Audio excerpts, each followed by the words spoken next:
the staff, pay everybody that's working, and yet there was an objection. So I don't understand what's going on here. Should the emphasis be to pay less people or more people?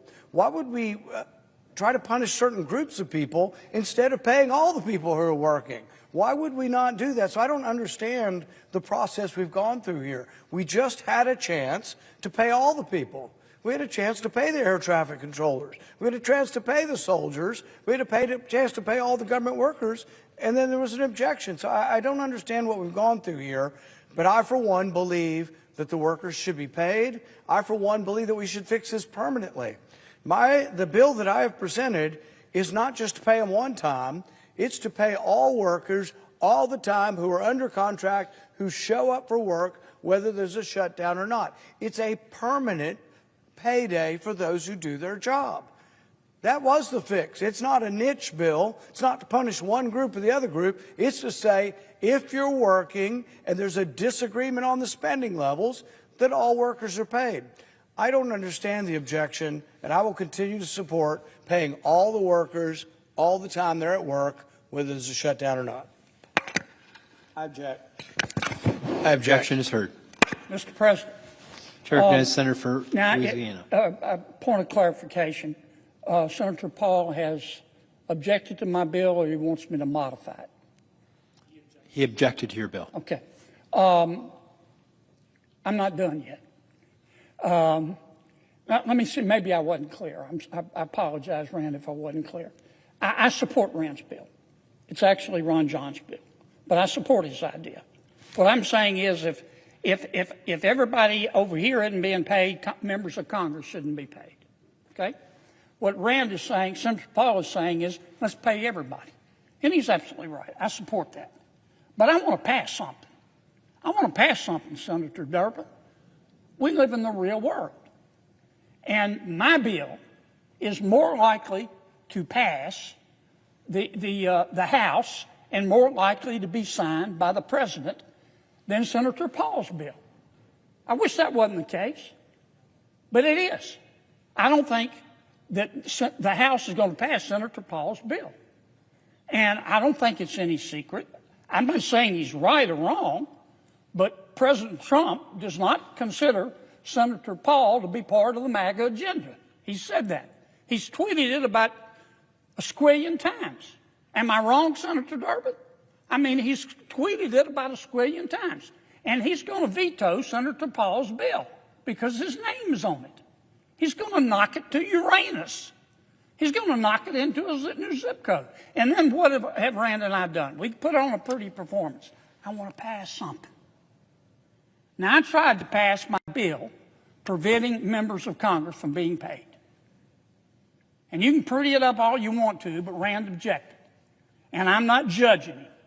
I'm not judging anybody who's taking their salary. I'm not taking mine, but I'm not judging anybody. But what's good for the goose is good for the gander. And you either think members of Congress ought to be treated like everybody else, or you don't. You either think that we're more important and smarter and more virtuous than the American people, or you don't. And I think we ought to be treated the same. Now, having said that, I said I agreed with what Senator Paul said. I'm just worried his name on the bill is going to get knocked out of the park. So I'm going to put it in my name.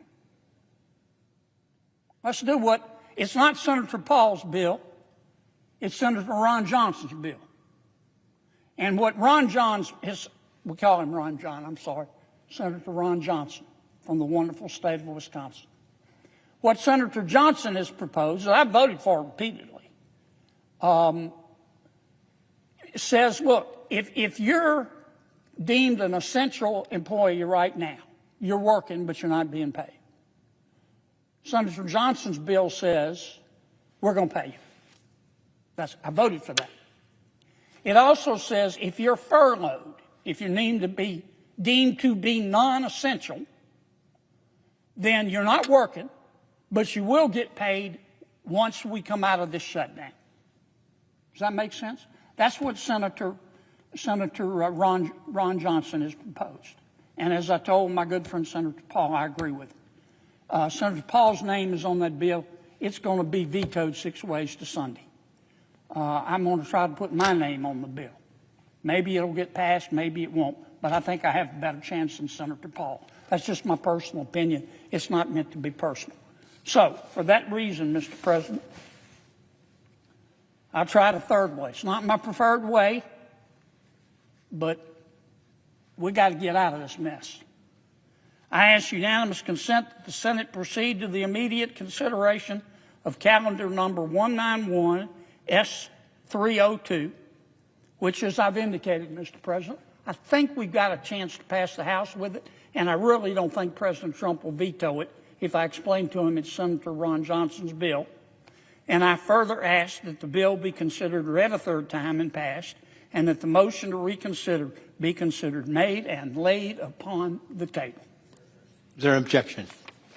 Mr. President. Chair recognizes the senator from Washington. Thank you, Mr. President. Reserving the right to object, let me just say this. We should make sure that every federal worker gets the paycheck that they are owed. And the right way to do that is for Republicans to finally join us and get serious about passing a bipartisan CR so we do reopen the government and prevent health care costs from exploding. Instead, the bill that the senator from Louisiana is asking for unanimous consent for actually lets Donald Trump and Russ Vought decide who they want to pay during a shutdown, and that will allow them to stiff everyone else. President Trump has said he will only pay the people he wants to. He literally said, and I quote, "We're going to take care of our people. There are some people who really don't deserve to be taken care of, and we'll take care of them in a different way," unquote. This bill would actually let Trump do exactly that. Mr. President, we should make sure all of our workers get paid, not just the workers Trump likes. So the best way to do that is for, of course, Republicans to sit down with us as Democrats, work out a solution to reopen the government. If instead you do as the senator from Louisiana suggests here, then at a minimum, it should cover all employees. And that proposal is out on the table with Senator Van Hollen and Senator Peters. Thank you, Mr. President. For that reason, I object. Objection is heard. Chair recognizes the senator from Louisiana. Mr. President, look, I get it. You know, this is why we're in a shutdown. I just proposed a bill, was my third choice, but it's better than nothing, to say everybody gets paid. And my good friend from Washington State objected.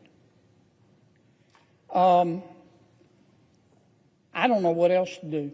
I voted 14 times to open up government. I can't change the election. President Trump was duly elected President of the United States. He was, in a free election. And the American people spoke. And some of my colleagues are upset about that. In fact, they hate the president so much, they've shut down government. They hate him so much that if President Trump came out in favor of breathing to live, they would hold their breath. It's not rational. And I just don't know what else to do.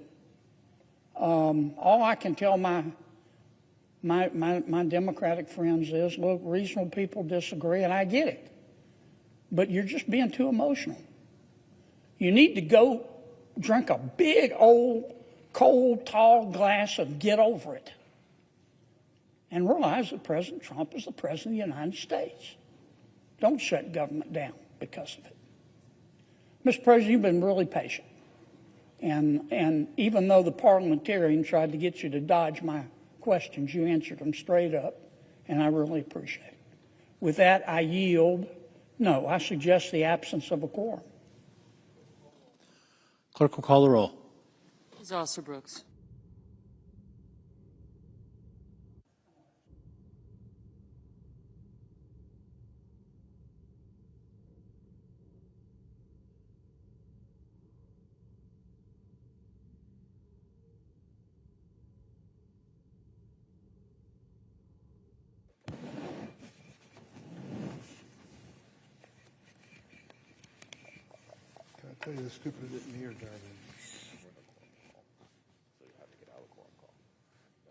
Mr. President, Chair recognizes the senator from Kentucky. I ask unanimous consent that we vitiate the quorum call. Without objection. For decades, the globalists in Washington have led our country into one disastrous foreign war after another, whether in Afghanistan, Iraq, Libya, Syria, and now potentially Venezuela. The formula is always the